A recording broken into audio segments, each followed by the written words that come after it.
लोकी का second episode आ चुका है और ये पहले वाले एपिसोड से बहुत ही ज़्यादा अच्छा है। और यही एक एपिसोड है जो कि वांडाविजन और falcon and the winter soldier इन दोनों सीरीज से भी ज़्यादा मार्वल को इम्पैक्ट कर रहा है। इस एपिसोड में हमें बहुत कुछ रिवील तो किया गया है, जैसे कि फीमेल लोकी का डिफरेंट वर्जन, सारे के सारे लोकीज में क्या क्या पावर्स कॉमन है, और इनके साथ हमें ये भी बताया गया है कि TVA और सीक्रेट टाइमलाइन कैसे मैनेज होता है और कैसे वर्क करता है। और साथ ही एक बहुत ही इम्पॉर्टेंट चीज़ रिवील हुआ कि TVA के अंदर भी एक लूप होल है जिसे TVA को खुद पता नहीं था। इतनी सारी चीज़ रिवील होने के बाद भी इस एपिसोड में हमें बहुत सारे क्वेश्चन अभी भी रह जाते हैं, और आज के इस वीडियो में हम लोग इन्हीं क्वेश्चंस को एक एक करके देखेंगे और इनके जवाब भी ढूंढने की कोशिश करेंगे फैन थ्योरीज के द्वारा।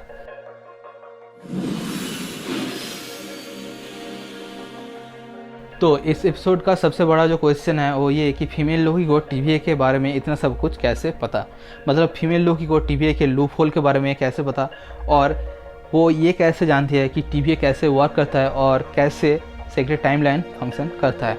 एंड मोस्ट इम्पॉर्टेंटली TVA के एग्जिस्टेंस के बारे में ही फीमेल लोकी को कैसे पता, क्योंकि TVA जिस भी किसी वेरिएंट या फिर अल्टरनेट टाइमलाइन के अक्रॉस आता है ये उसे रीसेट कर देता है, तो फिर ये फीमेल लोकी बच कैसे गई। वेल, इन सारे सवालों का जवाब हमें एक फैन थ्योरी से मिलता है जिसके हिसाब से 2012 वाला जो लोकी है वही असल में फीमेल लोकी है, और यही कारण है कि फीमेल लोकी को TVA का लूप होल, TVA कैसे फंक्शन करता है, टाइमलाइंस और TVA के एग्जिस्टेंस के बारे में इतना सब कुछ पता है। एक और रीज़न हो सकता है कि क्यों फीमेल लोकी को इतना सब कुछ पता है TVA के बारे में।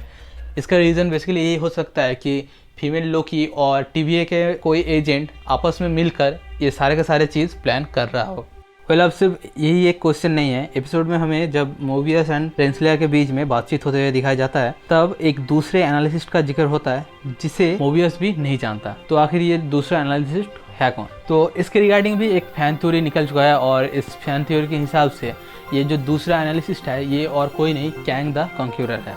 अब जिन्हें कैंग द कॉन्क्यूरर के बारे में नहीं पता उनके लिए मैं बता दूं, ये एक टाइम ट्रैवल करने वाला सुपर विलन है, और कॉमिक्स में कैंग द कॉन्क्यूरर और रेवोना रेंसलेयर के बीच में एक रोमांटिक रिलेशनशिप दिखाया गया है। अब जब रेंसलेयर एंड कैंग की बात हो ही रही है तो इनके रिगार्डिंग एक और फैन थ्योरी है। तो फैन थ्योरी के हिसाब से ये जो 3 टाइम कीपर्स हैं इनमें से एक टाइम कीपर असल में कैंग खुद है, और क्योंकि कैंग के साथ रेवोना का एक रोमांटिक रिलेशनशिप है यही कारण है कि टाइम कीपर सिर्फ और सिर्फ रेवोना के साथ ही कांटेक्ट में रहता है। यहाँ तक कि मोबियस के साथ भी अभी तक टाइम कीपर्स ने कभी भी कांटेक्ट नहीं किया है। और अगर आप ध्यान से देखो तो ये जो बीच वाला जो टाइम कीपर का जो स्टैचू दिखाया जाता है इसके साथ अगर जोनाथन मेजर्स जो कि एंटमैन 3 में कैंग द कॉन्क्यूरर का कैरेक्टर प्ले करने वाला है उसके अगर लुक्स को मैच करने की कोशिश करो तो आपको बहुत सारे सिमिलरिटीज देखने को मिलेंगे। इसी के साथ आप उसी सीन में जब रेंसलेयर एंड मोबियस एक दूसरे के साथ बातचीत करता है तब जब मोबियस बोलता है कि तो टाइम कीपर्स का क्या हाल है, मतलब ऐसा कुछ बोलता है जब,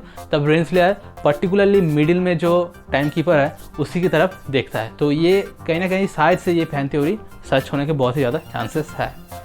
तो अब बढ़ते हैं हमारे तीसरे क्वेश्चन की तरफ, जो है क्या TVA सच में अच्छा है और क्या टाइम कीपर्स रियली एग्जिस्ट करता है या नहीं। First episode and second episode में हमें इन दोनों में ही एक ही चीज़ बार बार लोकी को बोलते हुए दिखाया जाता है कि TVA असल में फेक है, और ये एक बहुत ही बड़ा प्रोपेगेंडा है जिसके बारे में TVA में काम करने वाले लोगों को भी नहीं पता। और रही बात TVA के अच्छे या बुरा होने की, तो यही बात लोकी मोबियस को भी समझाता है, कोई भी बुरा हमेशा के लिए बुरा नहीं रह सकता और कोई भी अच्छा ही हमेशा के लिए अच्छा नहीं रह सकता। और अगर हम लोग इस बात को ध्यान से देखें तो क्योंकि टाइम कीपर्स ने इतने टाइम से सीक्रेट टाइमलाइन और मल्टीवर्स को मैनेज करते हुए आ रहे हैं, तो शायद से पहले वो लोग अच्छे थे लेकिन अभी इनका मकसद बदल गया है, मतलब कि अभी ये लोग बुरे हो चुके हैं। या फिर शायद ऐसा भी हो सकता है कि जो TVA को कंट्रोल कर रही है, मतलब कि रेवोना रेंसलेयर, वही खुद विलन हो इस सीरीज़ का, और शायद से ये और कैंग मिलकर कुछ अपने फ़ायदे के लिए ही कुछ बना रहा है, इसीलिए शायद TVA को कंट्रोल कर रही है ताकि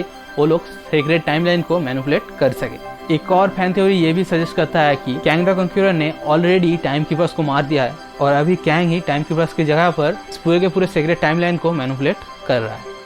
तो हाँ गाइस, अभी तक हम लोगों ने इस एपिसोड को लेकर बहुत सारे क्वेश्चंस एंड फैन थ्योरीज को डिस्कस किया है, और मैं एक चीज़ आप सभी को बताना चाहूँगा कि फैन थ्योरीज हमेशा एक्यूरेट नहीं होता। तो अगर आपको वीडियो पसंद आया हो तो वीडियो को लाइक कर देना, शेयर करना अपने दोस्तों के साथ, और कमेंट करके बताना कि इन सारे फैन थ्योरीज में से आपको कौन सा थ्योरी सबसे ज़्यादा पसंद लगा और कौन सी थ्योरीज का आपके हिसाब से सच होने के चांसेस बहुत ही ज़्यादा हाई है। अगर चैनल को अभी तक सब्सक्राइब करके नहीं रखा है तो चैनल को सब्सक्राइब भी कर लेना, क्योंकि मैं ऐसी और भी वीडियोस लाता रहूँगा। तो मिलते हैं हमारे नेक्स्ट वीडियो में, तब तक के लिए स्टे होम स्टे सेफ।